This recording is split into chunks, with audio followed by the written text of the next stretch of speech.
Good morning, everyone. RJ Heyman here. It is Monday, what is the date?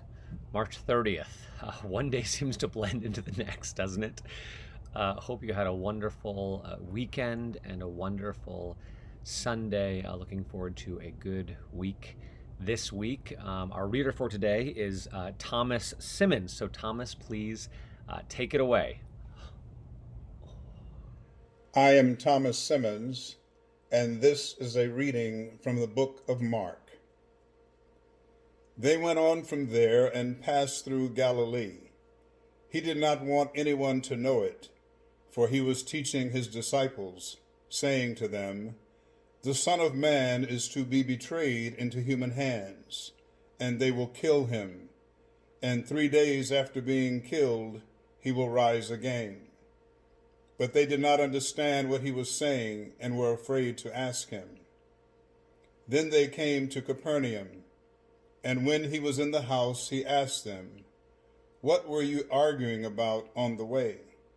But they were silent, for on the way they had argued with one another who was the greatest. He sat down, called the 12, and said to them, "Whoever wants to be first must be last of all, and servant of all." Then he took a little child and put it among them, and taking it in his arms, he said to them, "Whoever welcomes one such child in my name welcomes me, and whoever welcomes me welcomes not me, but the one who sent me." John said to him, "Teacher, we saw someone casting out demons in your name, and we tried to stop him, because he was not following us." But Jesus said, "Do not stop him, for no one who does a deed of power in my name will be able soon afterward to speak evil of me. Whoever is not against us is for us. For truly I tell you, whoever gives you a cup of water to drink because you bear the name of Christ will by no means lose the reward." The word of the Lord. Well, thank you, Thomas. This passage from Mark is fitting today because Jesus is beginning to talk about his betrayal, his crucifixion, his execution, and his resurrection. And of course, the disciples, as it says, did not understand what he was saying and were afraid to ask him. And this is a stark reminder that the ways of Jesus are not our ways.